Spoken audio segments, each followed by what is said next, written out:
Tired of years of very high inflation, Argentinians have recently chosen a new president who vowed to dollarize the economy, a step that requires getting rid of the central bank and the Argentinian peso. Is this a wise decision? Well, actually, the proposal is more reasonable than you may assume, as it was prepared by a famous Argentinian economics professor and supported by several distinguished US-based professors, such as Johns Hopkins' Steve Hanke and Stanford's John Cochrane. However, most economists have claimed for years that dollarization is a very poor idea, and most Argentinian economists, in fact, seem to oppose the proposal. So, who is right? What are the issues that dollarization is meant to solve? How might it address those issues? And what's the reasoning behind the opposition from numerous economists? To unravel this, I've delved into the core arguments of both sides and explored case studies on the impact of dollarization in other nations that abandoned their local currency. Interestingly, historical evidence suggests that adopting the US dollar has consistently quelled inflation, but also introduced a host of fresh challenges. However, before delving into the debates on both sides, it's crucial to understand the underlying economic challenges faced by Argentina. First, let's start with an optimistic message. Despite Argentina's less than stellar economic reputation, when we stack it against other Latin American economies like Brazil, Chile, and El Salvador, its growth per person in dollar terms hasn't been as dismal. However, if we pivot to compare it against European and Asian economies such as Spain, Korea, and China, it's evident that Argentina's growth hasn't exactly been stellar either. What's more concerning is the staggering volatility in its economic growth, evidenced by grappling with two significant recessions just in the past few decades. That being said, I think that the real problem that has given Argentina's economy such a bad name has been inflation. After all, as you can see here, the country was hit by hyperinflation in 1989 and 1990, and then again by sky-high inflation in 2002 and 2003. It has now just emerged from an entire decade of sky-high inflation that has only gotten worse. So, against this backdrop, I think it makes total sense that Argentinian voters were just completely fed up with the economy and voted for a president with a radical proposal. For and in practice, Mr. Milei and his advisors have said that this means that the peso will disappear, and so the central bank will no longer manage its own currency. Instead, like El Salvador, Ecuador, and Zimbabwe have done before it, Argentina will come to rely completely on the United States dollar as its national currency. But how will dollarization fix Argentina's economic problems of mediocre growth, excessive volatility, and sky-high inflation? Well, according to its proponents, dollarization will likely solve all of these problems once and for all by taking away the ability of the central bank to bail out the government by printing a lot of money. Thereby, it would decrease inflation and make the country less attractive for investors. But are these claims realistic? To find out, let's have a look at what happened to other countries that dollarized their economies previously. First, let's have a look at the cases of Italy, Spain, and Greece. And yeah, before you say anything, these countries did not adopt the US dollar, but they did dollarize their economy because in economics, we tend to say that dollarization just means abandoning your own currency for a currency issued by someone else. So yeah, I understand that this is confusing, but by adopting the euro, these countries have dollarized their economy. And as you can see here, much like Argentina, these South European countries famously had quite high inflation compared to, for example, Germany. But when they started the dollarization process in the 1990s by preparing to adopt the euro, their inflation rates indeed rapidly converged to the low levels of Germany.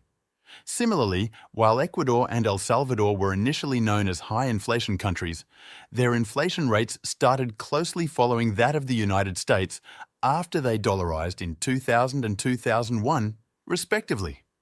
Finally, if we have a look at the inflation rate of Argentina itself, we can see that after adopting a so-called currency board in 1991, Argentina's inflation rate quickly dropped to low levels, only to shoot up again after Argentina abandoned its currency board in 2002. Now, at this point, You might be wondering, what the heck is a currency board? Well, in short, I think you can look at it as a scale. On the one hand, some countries have their own currency, of which the value is freely determined by people trading currencies in the financial markets.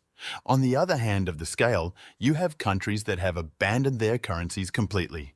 In between those, some countries manage their own currencies only to a certain extent because they have promised to keep them roughly in line with another currency, such as the US dollar or euro. This type of arrangement is called a currency peg.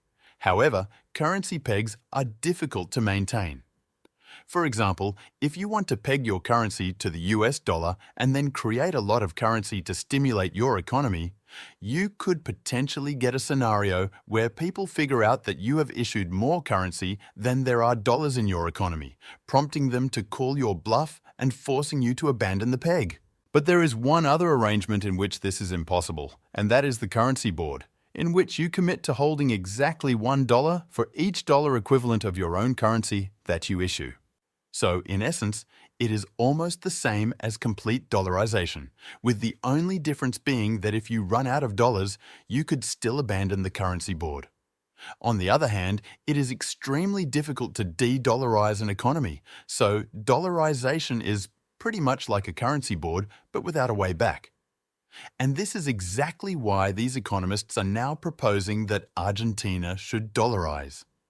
They say that while the currency board worked really well in the past, Argentina's bad politicians just couldn't stick with the program, and by abandoning it, they caused inflation to come back again. So in essence, they now propose dollarization rather than to have another currency board to prevent the next government or the government after that from allowing inflation to come back. And yeah, as the experience by Italy, Greece, El Salvador and Ecuador has shown us, it will probably work to eliminate inflation. But will it also help Argentina to grow its economy and to avoid all of these painful crises? Well, according to these economists, dollarization can drastically increase growth in two ways.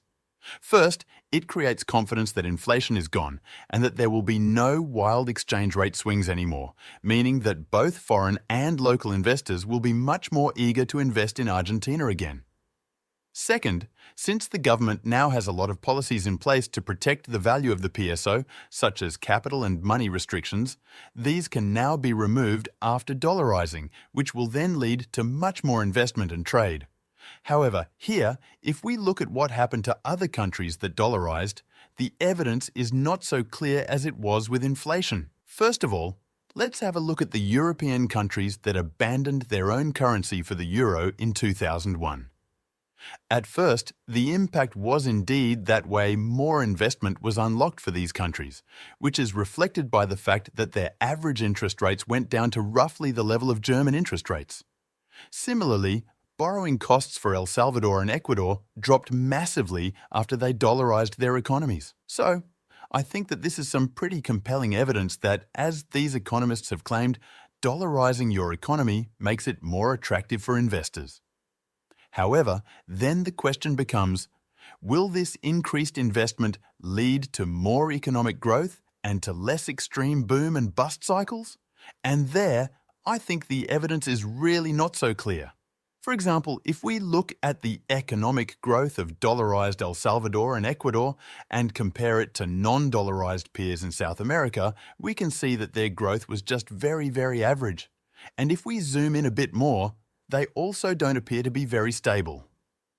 Now, although Ecuador's economy has stagnated since 2014, which I guess you could call a form of stability, similarly, if we look at the previously high inflation economies in Southern Europe, they grew much faster and avoided major crises thanks to the euro. Thanks to dollarization? Well, for a while they did. But they certainly didn't avoid a major crisis that hit them way harder than the low inflation economies of Northern Europe. Now, of course, you could say, this is not very scientific. Perhaps you're just cherry-picking examples. But actually, I didn't. When I had a look at a recent study that summarizes decades of economic studies on dollarization, their conclusion was that dollarized countries on average display slower and more volatile output growth and a lower inflation rate than non-dollarized countries. and fully dollarized countries on average exhibit slower growth than non-dollarized and partially dollarized economies, although they did note that estimates vary widely both within and across studies. In other words, the evidence seems to suggest that dollarization indeed crashes inflation, but that it is bad for economic growth and tends to make economic crises worse. But why would that be the case? Well, that brings us to the case against dollarization, because while we have seen that Im's plan to dollarize Argentina's economy is backed by some really serious economists, I think it is fair to say that, on average, economists are against dollarization in general and also against dollarization in Argentina. And those against it have, in my opinion, made four main arguments. First, in general, economists these days tend to recommend that a country should have its own currency, and that the value of that currency should be determined by the market, which is basically the opposite of dollarization. The main reason why they recommend this is that the exchange rate tends to act as a buffer against outside forces, giving a country more freedom to optimize its own economy rather than responding to outside events. Now, to see how that works. Let's imagine that the United States raises interest rates to respond to high inflation at home. As a consequence, dollars will now naturally start flowing towards the United States, where they can, of course, earn a higher interest rate. Currently, with a free-floating currency, this could cause the peso's value to drop and potentially inflation to increase, but it won't hurt economic activity directly as pesos keep circulating in Argentina.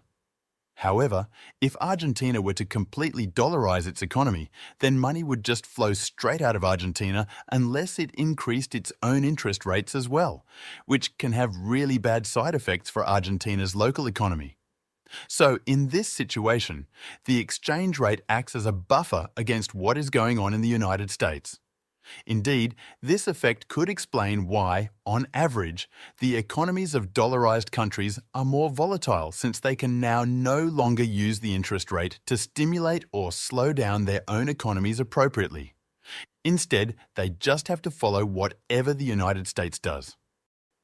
A second disadvantage that economists often mention is that by giving up your own currency, your central bank can no longer effectively bail out either the government or the banking system. This means that if there is a crisis, the government will have no choice but to implement harsh austerity measures at the worst possible time. Indeed, this is exactly what happened to countries like Greece, Spain, and Italy at the height of the euro crisis in 2011. And while they eventually got bailed out, they still had to implement harsh austerity measures in the middle of a crisis, after which all of their economies stagnated. Thirdly, proponents of having your own currency have said that by issuing its own paper money, a government gets some money for free since they don't have to pay an interest rate on issuing paper money, whereas they do if they borrow in the bond markets. This type of revenue is officially known as seigniorage. Finally, with regards to Argentina's current dollarization plan, many economists have made the case that to dollarize, well, you need dollars. And while lots of dollars already circulate in Argentina, the central bank simply does not have enough dollars to replace the current pesos in circulation with dollars. So, is dollarization just a pipe dream? Well, not so fast. Of course, the proponents of dollarization have countered each of these arguments. Firstly, in general, economists have increasingly recognized that the buffer effect that exchange rates provide is far from perfect. Secondly, proponents like Professor Cochrane have argued that eliminating bailouts is exactly the point of dollarization, and that this can be a good thing because politicians will realize that precisely because they cannot be bailed out by the central bank anymore, they will no longer borrow irresponsibly. Thirdly, in response to no longer having seigniorage, Professor Crane said that indeed, handing over seigniorage revenue is, in effect, a nice little present from Argentina to the United States government. But he also suggested that the country could likely strike a deal with the US later to see some of that money returned. Professor Emilia Occo has said that because Argentina's economy is already dollarized to a large extent, seigniorage revenue isn't that big anyway for Argentina. Finally, economist Steve Hanke has made the case that while the Argentinian central bank might not have enough dollars today, Knowing that inflation is over and capital restrictions lifted, lots of dollars that are currently hidden under mattresses everywhere in Argentina would likely soon appear, which is exactly what happened when Ecuador and other countries that Mr. Hankey advised dollarized their economies. So, who is right? Will dollarization work for Argentina? Well, after making the obligatory disclaimer that nothing in macroeconomics is certain and that the proponents of dollarization have all admitted that the policy is not a panacea and that it will have to be combined with many other good policies, I think that dollarization will work in solving Argentina's inflation problem, simply because almost every country that tried it got rid of sky-high inflation. However, I think that the evidence is pretty clear that dollarizing your economy comes at the cost of lower economic growth and more extreme economic crises. While I was convinced by the arguments of the proponents that dollarization can be done, even if it might take a few years to fully implement, I simply was not convinced that full-scale dollarization is a good idea. I would argue instead that adopting a currency peg or a currency board is simply much smarter. After all, as the Greek and Italian experiences have shown, removing the central bank does not mean politicians will spend wisely from here on out. And abandoning your currency could mean that you would end up in a massive crisis and then cannot easily go back to having your own currency. In a more optimistic scenario, adopting a currency board or peg will still massively reduce inflation and attract investments that can be used to finally build Argentina into a modern, stable and prosperous economy, which can then once again have a stable, free-floating peso. I mean, as people like Peter Zahan have noted, if we look at Argentina's geography, there is just so much potential there, and so, to me, dollarizing the economy feels a little bit like just giving up. Beyond the economic numbers, Argentina's potential dollarization carries a hefty psychological weight. Understanding how this policy might affect people's minds, spending patterns, and even national pride is crucial for a comprehensive evaluation. Proponents argue dollarization could instill a sense of security and confidence. Having faced decades of inflation and currency chaos, Argentines might welcome the perceived stability of the US dollar. Imagine predictable prices, controlled budgets, and long-term financial planning becoming realistic possibilities. This newfound stability could fuel a surge in consumer confidence, potentially boosting domestic demand and economic activity. However, this hope for stability comes at a potential cost: the erosion of national identity. Dollarization can feel like handing over the reins of monetary sovereignty, a symbol of national independence. Some Argentines might see it as accepting defeat, a surrender to an external power. This could breed resentment and a sense of being less in control of their own economic destiny. Looking beyond Argentina, the psychological impact of dollarization paints a mixed picture.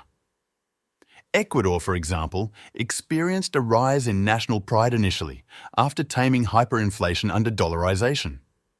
Yet, over time, concerns about economic dependence on the US emerged, with some citizens feeling like spectators in their own economy. Panama, a long-standing dollarized nation, shows a different experience.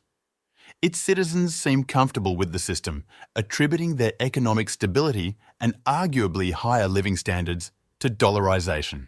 So, in the end, I think being in favor or against dollarization is really a matter of how much hope you think there still is for Argentina's economy. If you think that there is just no hope, dollarization can make sense. But if, like me, you try to remain at least somewhat optimistic, dollarization is the wrong move. But yeah, that is my take. What do you think? Should Argentina dollarize, commit to a currency board, or do something else? Let me know in the comments below.